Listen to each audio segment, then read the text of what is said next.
Hi guys, it's Karen from the Spring Street Market and Cafe, and today we are going to be making Raspberry Shortbread Bars. So what we're going to do, you can use a mixer or you can use a big bowl with a big wooden spoon, which is what I did for 30 years before I ever got myself a mixer. We're going to start with some softened butter, and it is 1.5 cups. Make sure that it is room temperature at least. If it's cold, pop it in the microwave for a few minutes, or not for a few minutes, for a few seconds, and just let it get a little bit softer. So to your soft butter, you're going to put 1 cup of confectionary sugar, and with your mixer or your big spoon, give that a good mix. Get it all happy together. And you really can't overmix at this part. You want it to be all sugar-coated, little tiny balls. Perfect. Then you're going to take your flour. We're making our crust right now, so you're going to have 3.5 cups of all-purpose flour. I use King Arthur. That's the one that I like. I've used it for years. But you can use anything. It doesn't matter. Give that a little mix, and as it's mixing, add in your salt, which is 1/2 teaspoon. Let that all get happy-happy. So this is your shortbread crust, and it's also your topping. While that part's mixing, you can get your pan. You're going to use a 13 by 9. I sprayed mine with a little bit of vegetable oil spray, just so it doesn't stick, but it does have a lot of butter in the crust, so it really shouldn't stick anyway. If you have a piece of parchment paper, you can lay that down. That works just as good. So now, you're going to add, last thing, 1/2 teaspoon of vanilla.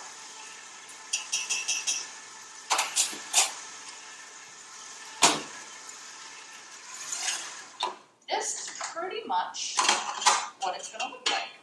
It's nice and kind of dry looking clumps. You want it to be clumpy. Not very many times do you want your baked goods to look clumpy. This time you do.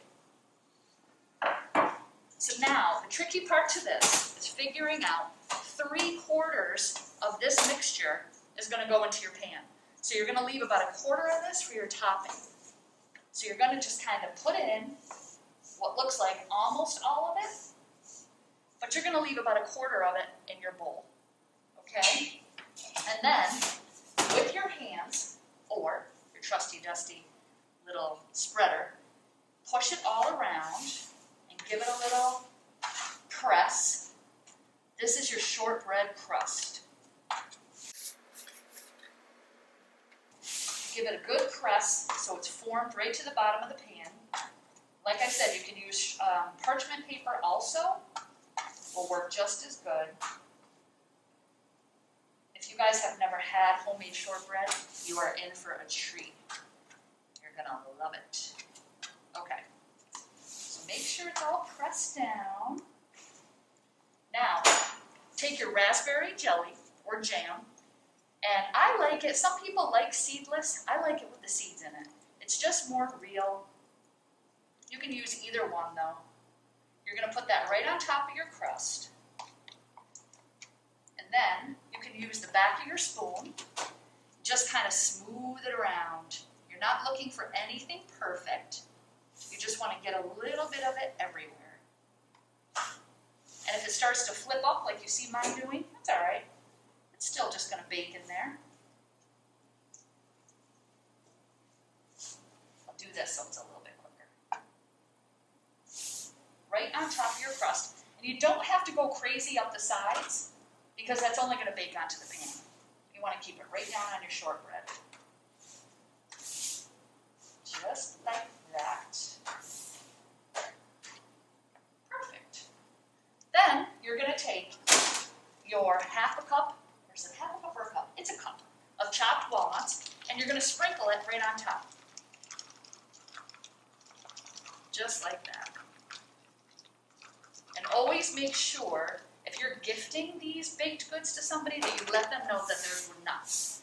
A lot of people have nut allergies now, so you want to let them know. And then, last but not least, you are going to take the end of your crust in your bowl, and you're going to sprinkle it on here, And don't be afraid. It's better to have some bigger clumps. If you push this together, you could get it to be one big clump. So what you want to do is just kind of have some smaller, have some bigger, and put it right on top. Just like that. And you're pretty much going to have the whole thing covered. I've been making these raspberry bars for a million years. My friend gave me this recipe years ago. We had a little get-together, and she brought these bars, and I fell crazy in love with them. And I made a few changes to them, and voila, this is what you get.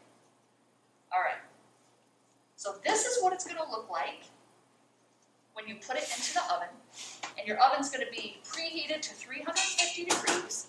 You're going to pop these in for about, I would check them at 15 minutes. They could be, it depends, you want them a little darker, a little lighter. I like them a little on the lighter side. So pop them in, 350 degrees, 15 minutes. When you take them out of the oven, this is what you have. Raspberry Shortbread Bars. And then when you're going to cut them, use a little, anything that you're going to use to cut, go around the edges first. Because the jam is going to go up on the sides a little bit. So to make your life easier, do it all around the edges first, and then cut them into the size bars that you would like. Enjoy. See you next time.